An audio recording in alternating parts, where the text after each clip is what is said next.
Hi everyone, welcome back.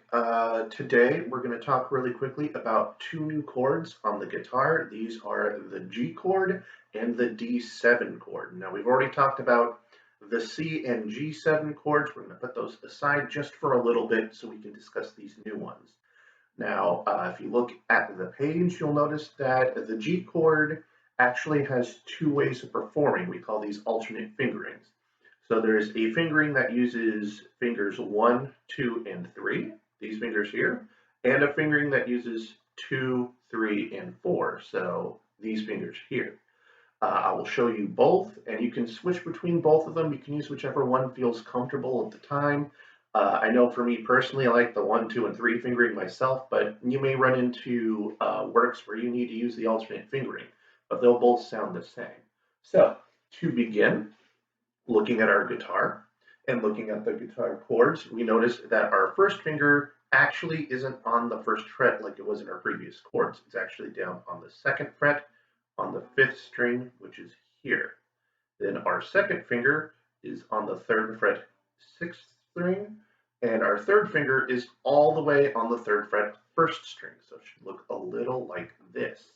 We hold it horizontally. This is the shape that we should have, and if we play, we should get a very nice sounding G chord.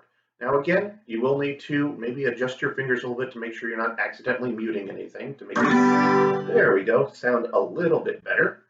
Now, if we wanted to play the alternate fingering for the G chord, we need to switch some things around.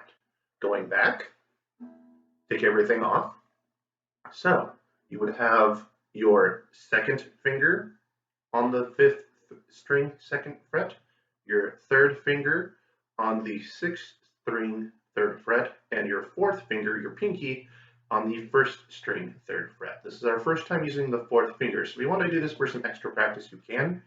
So this is what your hand would look like, and if you do it right, oops, that was a little weird. If you do it right, it'll sound the same. Again, you get to choose which one you want. I personally like the 1, 2, 3 fingering myself. It's just easier to switch between the chords we know so far.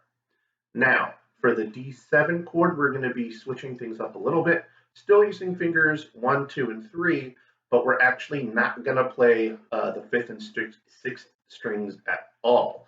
This only uses the bottom 4 strings, so it'll take a little bit of adjustment to get used to.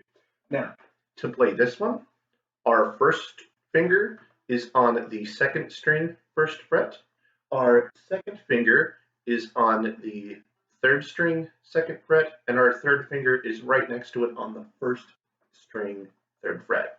Remember, we don't strum the 6th or 5th string at all. If you look at the chord chart, you'll see X's over those strings, and you'll notice that the 4th string is open. So we start our strumming there, and it should sound just like this. Just like that. So we have a D7 and our G chord. Now you'll notice your hand does have to move around. This is our first time switching from having our fingers up here on the fretboard to a little bit further down. So as you practice, take your time, switch slowly between one or the other. It's okay if we have a little bit of a gap in between the chords right now. The more you learn them, the more comfortable you are with them, the quicker you'll be able to switch around. All right, so those are our two new chords. Now go out there and practice.